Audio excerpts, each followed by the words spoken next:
Hi friends, మీరు 1 bowl తీసుకొని అలా వాటర్ వేసుకొని హీట్ కావాలి. దాని తర్వాత షుగర్ వేయాలి. షుగర్ అనేది ఇట్లా మిక్స్ చేయాలి. మంచిగా మిక్స్ చేసుకోవాలి ఫ్రెండ్స్. ఒక గిన్నె కలర్ కొన్ని వాటర్ పోసుకొని కలర్ వేసుకొని మిక్సీ చేసుకొని వాటర్లో పోయాలి. మళ్ళీ మిక్స్ చేయాలి. కొన్ని వాటర్ వేయాలి.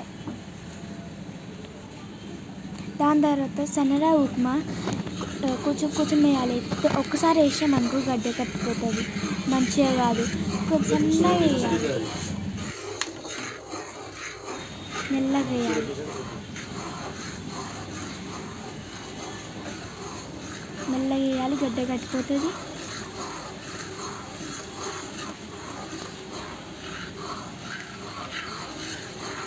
మిక్సింగ్ బాగా చేసుకోవాలి. ఇప్పుడు చిన్న గ్యాస్ పెట్టుకోవాలి, ఎందుకంటే మాడిపోతుంది.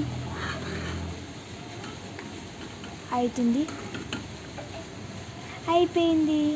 ఇప్పుడు తిని ఎట్లా బాగుంటుందో టేస్ట్ చేసి మీకు చెప్తాం ఫ్రెండ్స్. బాగుంటుంది. హల్వా రెడీ.